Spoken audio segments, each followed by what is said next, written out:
तो चलिए धन कमाने के असली मनोविज्ञान पर आधारित इस दिलचस्प चर्चा की शुरुआत करते हैं। जरा सोचिए, एक मामूली सफाई कर्मचारी की तुलना हार्वर्ड से पढ़े एक बेहद सफल एग्जीक्यूटिव से करें। आपको जानकर हैरानी होगी कि उस सफाई कर्मचारी ने मरने के बाद 72 करोड़ की संपत्ति छोड़ी।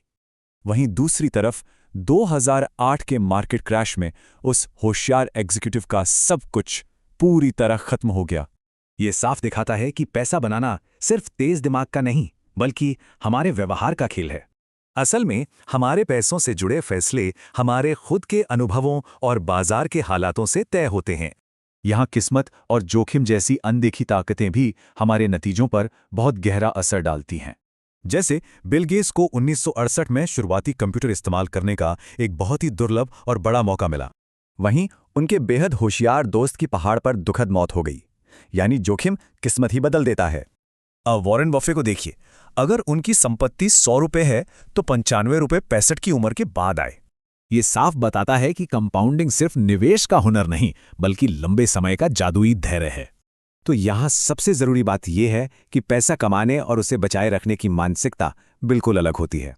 इतिहास गवाह है कि कई होशियार लोगों ने अनियंत्रित लालच और ईगो के कारण अपनी भारी संपत्ति खो दी। जैसी लिवरमोर ने ऐतिहासिक क्रैश में करोड़ों कमाए, लेकिन जल्द ही सब गंवा भी दिया।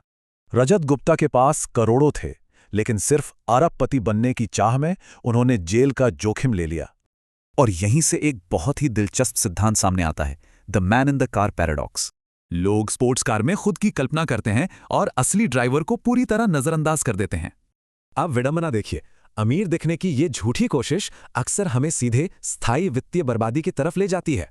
हैरानी की बात है, निवेशक ज्यादातर समय गलत होकर भी अंत में बहुत बड़ी जीत हासिल कर सकते हैं।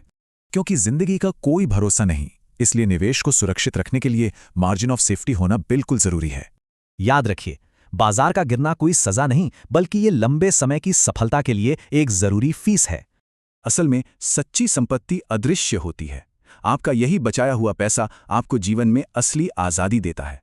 और ये चीज हमें हमेशा के लिए वित्तीय सफलता पाने के सबसे शानदार और अचूक फॉर्मूले तक ले आती है। अपने ईगो को कम रखने से ही हम दशकों की कंपाउंडिंग के लिए लगातार बचत कर पाते हैं। तो सोचिए, क्या ये रोजमर्रा के दिखावटी खर्चे हमें हमारी सच्ची और स्थायी आजादी से दूर तो नहीं कर रहे?